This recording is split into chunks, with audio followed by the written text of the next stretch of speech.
अभी मैं गांव खरड़ ज़िला जींद में मौजूद हूं और यहां पर 32 वर्षीय पवन कुमार, जिसकी पोस्टिंग राजस्थान के जैसलमेर में थी, इंडियन आर्मी का जवान था। अचानक से कल उसकी मौत हो गई, तो आज उनके पैतृक गांव में दाह संस्कार कराया गया है और मेरे साथ उनका परिवार है। उनसे बातचीत करेंगे कि इनके परिवार में कौन कौन है और किस तरह की परिवार की स्थिति है। ताऊ जी, आपका लड़का था पवन कुमार? हाँ जी मेरा लड़का था जी। कितने बच्चे हैं आपके? 2 लड़के हैं जी। 2 लड़के हैं। दूसरा क्या कर रहा है? दूसरा बाहर जा रहा है। अच्छा, दूसरा विदेश में जा रहा है। हाँ जी। और पवन की शादी हो रही थी? हाँ जी, एक पोता है, एक पोती है। अच्छा, कब लग गया था इंडियन आर्मी में? कब लग गया था? 2012 में। 10 साल हो गए। 10 साल हो गए। 12 साल की नौकरी, 12 साल की नौकरी हो चुकी है। अच्छा। हाँ, अभी ये पिछले भी ना छुट्टी भी आया हुआ था। घटना होने से पहले शाम को मेरी बात भी हुई थी 6 बजे से लेकर 6:30 बजे तक। उस टाइम संडे था। उसने कहा कि चाचा मैं बिल्कुल ठीक हूँ। तो रात को 12:30 बजे जो भतीजा स्पेन विदेश के अंदर है उसने बात करी थी, तो उसने बताया कि मेरी बात हुई थी। ये मामला कब हुआ? ये मामला बताया जाता है आर्मी के अनुसार 1:30 बजे का। वो बैठा ऐसे मिला, तो उन्होंने मतलब ड्यूटी पे था? ड्यूटी के दौरान ही? On duty. जब उन्होंने देखा भाई तू ऐसे कैसे बैठा है, तू खड़ा हो, तो वो 1-2 बारी बोलिया नहीं, तो उसने जो पास वाला था उसने जाके ऐसे हाथ लगाया तो एकदम गिर पड़ा वो। तो यानी उसको फिर आर्मी हॉस्पिटल के अंदर उठा के ले गए, तो उस टाइम वो मर ही चुका था। तो आप लोगों को कब पता चला होगा भाई? हमारे को अगले दिन सुबह 5 बजे कॉल आई, भाई ऐसे ऐसे हो गया कि आपको सूचना मिली है? मगर जी मिल चुकी है। SHO जैसलमेर ने भी हमारे पास कॉल की, तो आपको निको आर्मी की तरफ से कोई सूचना आई है? माँ जी आई है। नो क्या बोला है उन्होंने? मैं यही बोला है कि हार्ट अटैक से उसकी मौत हो गई है। फिर उन्होंने बोला कि भाई आपको आना है यहाँ पे, लेकिन ज़्यादा लंबी दूरी होने के कारण हम वहाँ जाने में असमर्थ थे, क्योंकि हमें देर हो जाती थी।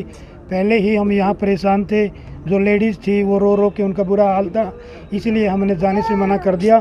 तो उन्होंने बोला कि भाई जो भी आसपास की चौकी या थाना है आप वहाँ जाओ और वहाँ मेरी जाके बात करवा देना।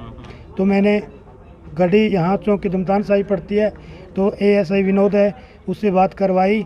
तो उन्होंने बोला कि जो सरकारी मेल है उस पर से आप हमारे पास मेल भिजवाओ। तो उनके पास ऐसी सुविधा नहीं थी दमतान साहिब, तो उन्होंने कहा कि आप यहाँ गाड़ी के अंदर जाओ, मैं कॉल कर देता हूँ। तो गाड़ी जाने के बाद उन्होंने मैसेज किया, लेकिन राजस्थान में नेटवर्क थोड़ा स्लो होने के कारण मेल पर मैसेज नहीं पहुँचा। तो SHO जैसलमेर ने बोला कि आप मेरे व्हाट्सएप पे करें। तो उन्होंने व्हाट्सएप पर मैसेज चेक कर लिया, तो उन्होंने बोल दिया कि आप आर्मी को बोलो, वे जो आपके पास लिंक होगा वो हमारे पास लेके आए, हम पोस्टमार्टम करवाएंगे। ये प्रक्रिया रही थी। तो आज दाह संस्कार पैतृक गाँव में हो रहा है? हाँ, पैतृक गाँव में यहाँ हुआ जी। कोई प्रशासनिक अधिकारी? प्रशासनिक अधिकारी तहसीलदार था, और जो अपना सैनिक बोर्ड डिस्ट्रिक्ट जींद से वो आए हुए थे, और DSP साहब आए हुए थे, साथ में आर्मी के जवान थे। वहाँ से 2 आए थे, वो अब गए हैं, कागज कार्रवाई करके वो अब गए हैं।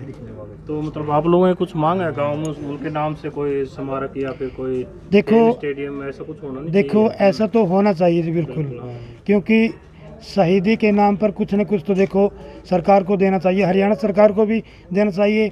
सेंट्रल गवर्नमेंट तो देखे डिफेंस तो देगी, तो लेकिन फर्ज तो हरियाणा गवर्नमेंट का ही बनता है। हरियाणा का जुबान था, हरियाणा सरकार को भी इसके बारे में कुछ सोचना चाहिए। हाँ बिल्कुल, ये उनका रैंक है LNK लास नायक, और नेम उनका लेट पवन कुमार। यस, ये आर्मी नंबर भी है ऊपर 157308 मतलब है। और उनका 2 बच्चे हैं, एक लड़का एक लड़की? हाँ, एक लड़की है 5 साल की, और ये लड़का है 1.5 साल का। 1.5 साल का।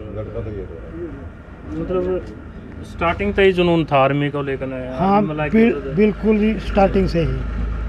पूरा आने के बाद भी बच्चे ने स्टेडियम में जाता था, खिलाने जाता था, प्रेरित करे करता भाई फौज में भर्ती हो। बहुत मेहनत करे करता गाँव में भी, स्टेडियम में। देखो जो अपने जींद के काम है, लगभग बड़का में जुनून है, बहुत ज़्यादा जुनून है बिल्कुल। आप अपने डिस्ट्रिक्ट जींद के हर एक सड़क पर, गांव की सड़क हो, शहर की सड़क हो, सामने सुबह निकल के देखो, रेस लगाने वालों की इतनी तादाद रहती है, बहुत ज़्यादा। आप हमें कहीं भी जाना पड़ता है, गांव से कहीं शहर कोई बस पकड़नी है तो इतनी लाइन लगी रहती है सुबह रेस लगाने वालों की, यानी फौज के लिए तैयारी करते हैं वो। बिल्कुल। आपका क्या नाम है? मेरा नाम दर्शन है, ये छोटा मैं भाई है। टीचर हूँ। अच्छा, आप उनके अंकल जी हो? मैं ये अंकल बड़ा जी भाई हूँ। है जी मेरा। बिल्कुल ये जी। हाँ मतलब जब पता चला तो फिर परिवार की क्या स्थिति थी? सुबह फोन आया था? हाँ, सुबह इनके पास 5:30 बजे फ़ोन आया था।